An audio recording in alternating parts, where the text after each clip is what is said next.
حضرت حذیفہ رضی اللہ تعالیٰ عنہ بیان کرتے ہیں، رسول اللہ صلی اللہ علیہ وسلم ہمیں خطاب فرمانے کے لیے ایک جگہ کھڑے ہوئے تو آپ نے اس وقت سے لے کر قیامت تک ہونے والے تمام واقعات بیان فرمائے۔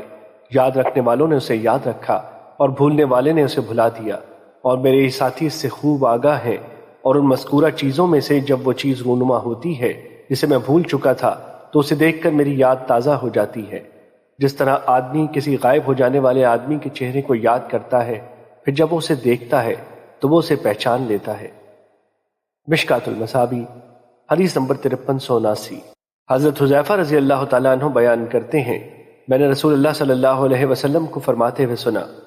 دلوں پر فتنے اس طرح مسلسل پیش کیے جائیں گے جس طرح چٹائی کے تنکے مسلسل ہوتے ہیں، جس میں وہ پیوست کر دیا گیا اس پر ایک سیاہ نقطہ لگا دیا جاتا ہے، اور جس دل نے اسے قبول کرنے سے انکار کیا اس پر ایک سفید نقطہ لگا دیا جاتا ہے، حتیٰ کہ دل دو قسم کے ہو جائیں گے۔ ان میں سے ایک دل سفید پتھر کی طرح چمکدار ہو جائے گا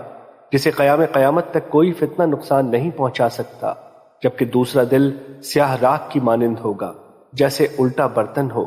وہ نہ تو نیکی کو پہچانتا ہے اور نہ برائی کو، وہ صرف وہی جانتا ہے جو اس کی خواہشات سے اس میں پیوست کر دیا جائے۔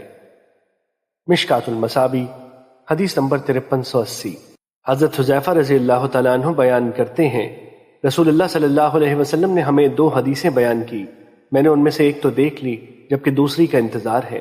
آپ نے ہمیں حدیث بیان کی کہ امانت یعنی ایمانداری آدمیوں کے دلوں کی جڑ یعنی فطرت میں اتری، پھر انہوں نے قرآن سے سیکھا، پھر سنت سے،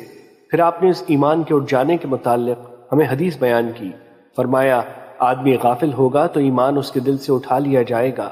اس کا نشان نقطے کی طرح رہ جائے گا، پھر وہ دوبارہ غافل ہوگا تو اس ایمان کو اٹھا لیا جائے گا تو آبلے کی طرح اس پر نشان رہ جائے گا، جیسے تو نے اپنے پاؤں پر انگارہ لڑکایا ہو، وہ آبلہ بن جائے اور تو اسے پھولا ہوا دیکھے حالانکہ اس میں کوئی چیز نہیں، اور لوگ صبح کریں گے اور کوئی ایک بھی امانت ادا نہیں کرے گا، کہا جائے گا کہ فلاں قبیلے میں ایک امانت دار شخص ہے، اور کسی اور آدمی کے متعلق کہا جائے گا کہ وہ کس قدر عقل مند ہے، اس کا کتنا ظرف ہے اور وہ کس قدر برداشت والا ہے، حالانکہ اس کے دل میں رائی کے دانے کے برابر بھی ایمان نہیں ہوگا۔ مشکات المصابیح حدیث نمبر 5381۔